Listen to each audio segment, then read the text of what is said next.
sisters, brothers, siblings of the Episcopal Diocese of Indianapolis, grace and peace be with you in Jesus, the light for all people.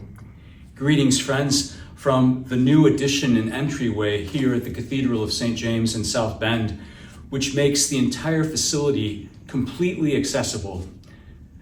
It's wonderful to be able to gather with you via video on your convention day. I want to express my gratitude to Bishop Jennifer, who invited my spouse Dana and me to come for convention, but unfortunately I'd made a commitment to be away at a credo retreat for myself, which is taking place during the same time that you're gathering for convention.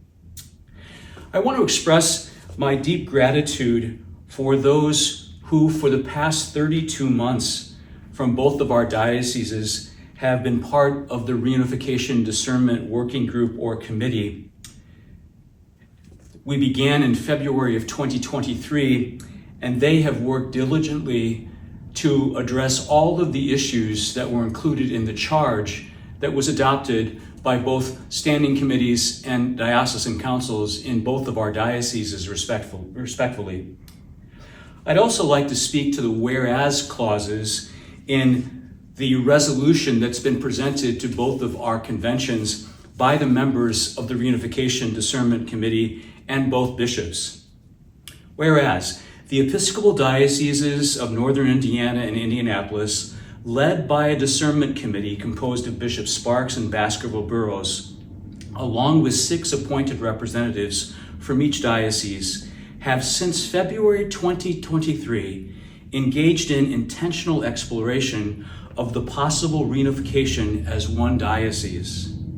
The committee has felt blessed to be able to steadily and faithfully work on the charge given them to explore opportunities in all areas of diocesan life, to consider a plan for full reunification as well as interim sharing resources, and, if feasible, to provide a draft timetable for those efforts.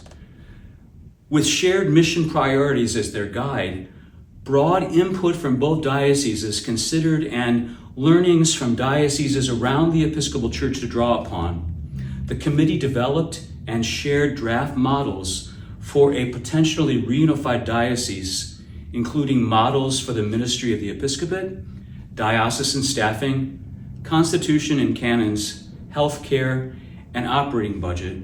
And the dioceses of Northern Indiana and Indianapolis have already begun a relational season of collaboration, which has resulted in efforts like the church buildings for collaborative partnerships, joint leadership and clergy retreats, joint actions for social justice and prayer vigils, and visitations made by Bishop Sparks in the Diocese of Indianapolis and Bishop Baskerville Burrows in the Diocese of Northern Indiana. My friends, so much good work has been done, has been completed.